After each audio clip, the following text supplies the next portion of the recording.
Pegar dinheiro da saúde e permitir que se transforme em aumento de salário de funcionalismo é um crime contra o país. Essas palavras foram ditas por Paulo Guedes, o melhor ministro da economia que esse país já teve.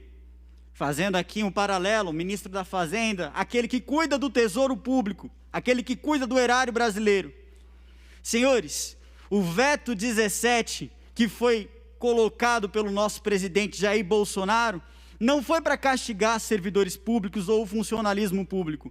Foi porque isso pode impactar e muito a economia brasileira, num prejuízo de 120 bilhões de reais. As pessoas que são contra a manutenção deste veto querem tirar 120 bilhões de reais de onde? Acha que o dinheiro, ele surge de onde? O Senado da República, que deveria ser uma casa que pensa na República, que defende a República, nós temos ali pelo menos 42 senadores que não pensam na República, mas pensam nos seus próprios interesses. Pensa e olha apenas para o seu próprio umbigo. Desses 42 votos não, eu tenho aqui a infelicidade, o nojo, inclusive, de dizer, com perdão da palavra, senhor presidente, o nome do senador Major Olímpio. E aqui eu quero dizer, em nome da população do estado de São Paulo, que está revoltadíssima, e eu ainda peço, porque a câmera da TV Alesp que está ali, ó, daquele lado, pode focar em mim, por favor, desse lado de cá, do lado direito, daqui a pouquinho eu já vou falar a respeito disso. Vou esperar aquela câmera chegar aqui, porque eu quero falar diretamente, olhando para o senador Major Olímpio, que eu tenho a mais absoluta certeza que ele vai assistir isso daqui futuramente.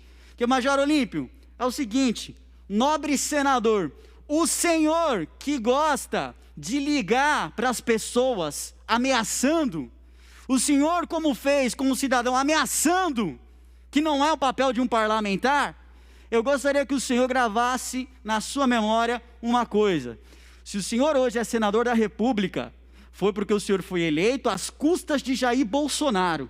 O senhor só chegou ao poder às custas do presidente da República, Jair Bolsonaro. Caso contrário, o senhor teria a eleição fracassada como teve quando candidato a prefeito da cidade de São Paulo. O senhor, como senador sem o presidente Jair Bolsonaro, seria um verdadeiro fracassado. O senhor teve 9 milhões de votos, mais de 9 milhões de votos. E cada uma dessas pessoas que votaram no senhor vale muito mais em caráter do que o senhor.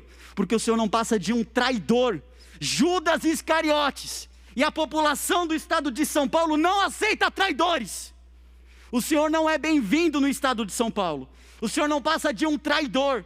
De todos esses 42 votos não, o pior que nós temos aqui foi do senhor, porque deveria representar sim a vontade da população paulista, que elegeu o presidente da República, contando no Senado da República que ele teria uma pessoa para ajudá-lo, para apoiá-lo. E o senhor tem agido feito um traidor, feito um covarde. É isso que o senhor era, um covarde. Lembro-me na posse do senhor Luiz Inácio Lula da Silva, como ministro da Casa Civil, que o senhor gritou vergonha. Ora, mesmo este episódio não é mais vergonhoso do que este que o senhor está tratando agora, porque o brasileiro não suporta traidores. O senhor é uma vergonha, vergonha. O tapa que o senhor deu na cara da população paulista não foi pior que o tabefe que o senhor levou quando da posse do Lula, por uma pessoa que trabalhava no Palácio do Planalto. Aquele tabefe não chegou nem perto do tapa na cara que o senhor deu para a população do estado de São Paulo. E agora está dizendo para o povo que não vai vir a ser reeleito, não vai vir a candidatura, porque não tem interesse em continuar na política. A verdade, Major Olímpio, é que assim como o senhor foi uma vergonha para a Polícia Militar do estado de São Paulo, o senhor tem sido uma vergonha para a população brasileira e para a população paulista. E sabe muito bem que sem o apoio do presidente Bolsonaro, o senhor não ganha nem para síndico de condomínio. Não ganha nem para síndico de condomínio. Então é uma tristeza, é lamentável que nós tenhamos que ter um representante nesse nível no Congresso Nacional. Nós, paulistas, estamos envergonhados da situação que o Senhor levou. E, senhores, eu peço ao Congresso Nacional, à Câmara dos Deputados, que venham permanecer a manutenção do veto 17. Ela é importante. Inclusive, é muito curioso, porque muitos deputados, eu lembro aqui, muitos deputados que estão criticando, que estão contra o veto 17, votaram sim na redução do salário dos servidores aqui da Assembleia Legislativa durante o período da pandemia. Então não faz sentido essa argumentação. Nós estamos falando de um período de crise, nós estamos falando de um período crítico, que é necessário, infelizmente, nós abrirmos mão de muitas coisas, e muitos sacrifícios também.